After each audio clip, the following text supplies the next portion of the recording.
Hey, this is Sensibility Speaks, and welcome to my channel.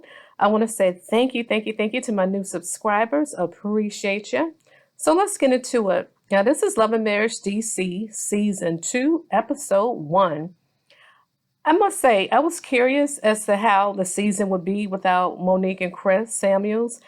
And I must say that I'm pleasantly surprised so far. And quiet as it's kept, had the Samuels remained on the show, I think it would have been a battle of who's the star between the ladies, right? Because we know the breakout stars was Ashley and Winter. And I think it could have been a little tension because both of those ladies showed up and they showed out. But anyway, the Samuels will be missed. So the show starts off recapping last season, and it talks about the blog saying that Monique and Chris had broke up. And I think was it the Jasmine brand Urban Bell, one of those blogs saying they were divorced, and then Monique saying, nope, we're not divorcing.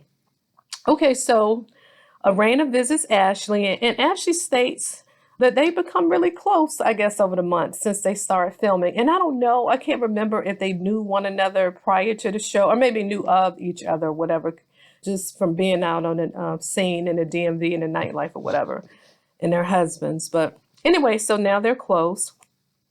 Quicksilver, they flash over to him, and he's blindsided by his host being asked whether or not to confirm if the Samuels are divorced. He's like, hell, I don't know, not to my knowledge, until he hears it directly from them. He can't say yes or no for certain, and as well he shouldn't. Now, according to Arena and Ashley, the Samuels are separated and living apart. And I think Ashley made mention, as big as that damn house is, one can live in one wing and the other can live in the other. But I didn't realize that they actually separated, because I can clearly remember Monique and Chris doing a video, it being on IG, saying that everything was good. But anyway, who knows? So Jamie admitted that he's a retired cop or detective or whatever, law enforcement. And I had heard that rumblings about him being a cop last season, and I noticed that he never brought it up on the show, and understandably so. And so Arena talks about having an event over at the National Harbor, and I think at the Gaylord, the MGM, I think it was at the Gaylord, because Jason, he's going away to the school for the blind for a year or so. And so they're gonna send him out in style. They're gonna have a shindig, and they're just gonna celebrate this next step in his life as he embarks upon his endeavors of becoming independent and such. So, yeah. And then she mentioned that she wanted Monique and Chris and them to be there, and I noticed that she mentioned that Joey and Clifton would be there. Haha, the new couple. So we learned that Big Jamie isn't speaking to Little Jamie, and through the conversation, they say that little Jamie got 2 years probation. So he's lucky that he didn't have to do time. So that's a good thing. And I don't know if it's because his dad had connections or he just lucked out. But either way, good that he didn't have to do time. But Big Jamie and Little Jamie, they seem to have a contentious relationship. But we're going to get into that a little bit more as we talk about the episode. They do mention that he didn't have a job, and this is when they first introduced that he's in need of help, like with his tickets. I guess he has some issues paying his bills or whatever. But I must say, honey, Arena was serving the looks, honey. I was like, yes, yes, yes. So that's one thing she's gonna do. She is going to look good. Yeah. And so I was liking the confessional looks, and I really liked that zebra outfit she had on. I was like, okay, girl. Yes, ma'am. You better do it. I know last season, I think they went to see a plastic surgeon, or I guess getting some type of enhancements. I was like, girl, you are all the way snatched. You don't need to do that. So she looks the same. I don't think she did it. Also, speaking of confessional looks, I was like, okay, we see you, Miss Ashley, looking good, honey. Girlfriend had the tatas out. I guess she said, I got them and I will flaunt them. So she has some nice looks too. So we switch over. We introduce a new couple, and it's not so new to many of us because Joy and Clifton, a few seasons ago on Ready to Love DC, they made it to the final, and yeah, they're engaged. They were fan favorites, to many on the show, and I can remember him proposing to her on, was it DC Fox 5? I was like, okay. So yeah, they still together. So they're about to move from their current home and they're purchasing a new home off the water. I was like, okay, I see y'all. That's a good look. So they discussed Joy being a bonus mom, and she's totally on board, realizing they're a package deal, and as she should. And I really like the fact that Clifton is considerate that she didn't have children, and this is a new station in life for her. And just to make sure she's adjusted and everything is copacetic. So I like that they are really considerate of one another. And I noticed that they still have that playful energy. And Joy mentioned that it's a little different now that they're living together day to day because she stopped singing in Mexico. And I can remember just looking at, was it IG Live or those Facebook groups or whatever, they would show him like visiting and whatnot. I was like, okay, they are really hanging in there. It's not like some of those Ready to Love shows to where they make it to the finals and then like 2 weeks or a month or two later, they break up and it was just all a gimmick. So they're the real deal.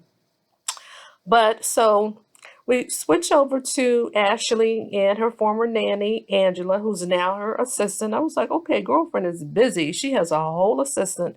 She needs help with like her social media, marketing, and her other endeavors just to keep her organized.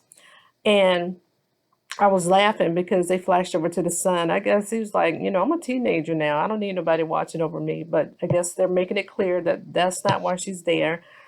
It was kind of interesting hearing Ashley and Quick having that serious conversation because him as a man and her as a mother, they're going to parent differently. And so he feels like she coddles him and I guess babies him. But I get her point because she was like, I didn't have a mom waking me up. I'm not saying that she didn't have a mother, but I guess maybe her mother worked or whatever. She was like, I want to give that to my children, mother them in the way that I wanted to be mothered. That's how I took it. And he was like, I don't want him babied. I don't want him coddled and all of this. But he's looking at it from a man's perspective. I guess he wants the son to, as he gets older, not to be too dependent on the mom because you know how some kids can be really entitled and spoiled, especially this new generation of kids, child. Flash over to the penthouse at the harbor. I was like, okay, so I think they're the Gaylord. I was like, I see y'all. So everybody's excited, looking good, dressed in black. I was like, oh, child, this reminds me of one of them all black parties that they be having around Thanksgiving. I was like, okay, they looking good, good vibes, good energy. Noticeably, little Jamie is missing from the party, and apparently, um, they feel away. And I think he feels away because he's not happy. I guess they still have that tension because it was a text message exchange or something like that, and they're thinking he's not going to show up because he's mad. But one thing I'll say, I don't like the fact that the other couples missed Jason's grand entrance. But anyway, that could have been a production thing. But Arena mentioned that she was hoping that Monique and Chris would be there, so I think they were definitely disappointed with that. They flash over to the ladies. They all, commingle together. And I can't remember Ashley's girlfriend's name, but they're all talking. And Joy mentions that she's going to be speaking at an event for Marjorie and Steve Harvey. And I think it's about single moms and being ready to love. And I guess she's going to be talking about her experience on the show and how she can help. And here go Ashley. She was like, well, you ain't no mom. I was like, oh, shit. I was like, did she really have to go there? I was like, that's mean.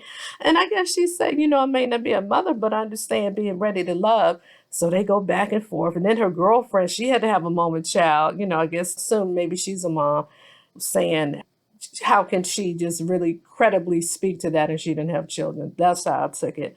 But anyway, I just thought it was kind of nasty, kind of mean, but I get it. It's reality TV. They got to have their moments.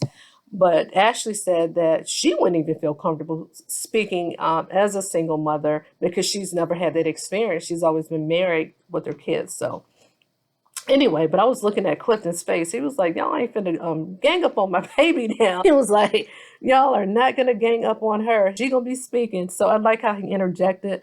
And I think the ladies felt like he kind of dismissed their opinion. But yeah, y'all were tag teaming her. It was really shady. So I'm like, y'all mad? They ain't nobody invite y'all to speak. Okay. So anyway, they did an unveiling, and I think it's some type of portrait that Jamie's friend did. It was really nice, and they said a speech, and it was really emotional. Jason, he touched the picture. I was just like, ooh, that's a nice picture. I'm like, I'm local. Hell, I need to find out what's his name, Pender Ponder, or whatever the artist's name is that drew it. But I thought it was really nice. But little Jamie, he got up and spoke, and he advised Jason. He was like, "Man, don't make the mistakes I make, or don't do the things that I've done." And he was like, "I ain't gonna." But anywho, yeah. But back to that picture, that was a dope pic. I was like, "Yeah, I really need to figure out who that is." But moving along, so Big Jamie, I was like, "Uh-oh," he calls out Junior to the balcony. So and again, they have a contentious relationship. So they're talking about the text messages and the speeding ticket. And he just feels like little Jamie's entitled, and little Jamie feels like, ain't there for me, not the way my girl holds me down. And so they just had that bantering back and forth. It's like, ooh, but they're gonna change the whole mood of the party. Little Jamie, he got mad. He stormed out. I was like, oh Lord, because I think he feels like crap because also too, I guess he didn't get that job at MedStar Hospital or whatever, because of his background. You know how they do background checks and things like that, and he got too much stuff up there. And I don't think he have any felonies or misdemeanors, but maybe some other little small stuff, but enough for him not to get the job. So Big Jamie feels like, well, hell, I can get you a security job. He like, I ain't trying to do no security. Now, he ain't no big dude now. It's just like, he ain't trying to get all roughed up. And he's a pretty boy. He ain't trying to get messed up fighting those fools up in the club or at events. He's like, no, no, sir. No, no, no, no, no. Anyway, it kind of goes off in a little bit. But when they go in the hallway, I noticed that Arena, she saw little Jamie storm back in and storm out the penthouse into the hallway. And so here come Big Jamie behind him, and they had production out there. And maybe he was having a meltdown. He was upset. I was like, are they about to get the fisticuffs out here? I was like, I know he ain't finna fight him out here now. It's just like, kind of calm down. I know you retired from the police force, Joe Jackson. I was like, damn, give baby boy a break. But anyway, so to be continued. So they show upcoming scenes for previews for the new episode. So Quicksilver, he's going to get a street named after him. I think it's in Baltimore. They show Winter in the upcoming episodes. I was like, yes, honey, here she comes. And I see that the ladies still have tension. They show the scene with Rain and her. Still bad blood, saying little slick stuff to each other. But what got me was when they showed, I don't know if it's some type of Christmas party or whatever, because they had on like the little Santa outfits. I was like, wait a minute. I was like, is that Arena and Ashley fussing? And then I see Joy arguing. I was like, oh Lord. I was like, they about to get bucked this season. So honey, it's gonna be pretty lit. I look forward to it. And also, Winter, is she making a song about gutter Barbies? I guess she said, hell, she's something to capitalize on this shit. The hell y'all thought. But anyway, Love and Marriage DC, that's it. And that's all. But oh yeah, before I go, I was double dipping. So Carlos King, he's interviewing Jamie and Arena. He does his recaps of the show. They made it clear they're not going to be talking about Monique the whole season. And Arena's like, now why would we do that? Which is true, because if they quit the show because they're having marital issues, or they just working on their marriage, or whatever the reason is as to why they quit, I can understand them. Yeah, why would they piggyback off of that? And I gotta admit, the show is a little bit more organic, and I could tell it's more natural because it kind of gives you just more of a hometown that you see, the whole DMV. I don't know. It just seems more local, more organic. It's different. I love Monique and Chris, but I think I loved her better when she was over on Potomac. It's just different. And I can just tell that this group of ladies and the couples, they're going to mesh and they're going to really vibe well, because I think they were friends prior to, or knew each other on a level. I don't know. They just mix well. But anyway, that's it and that's all. Bye-bye.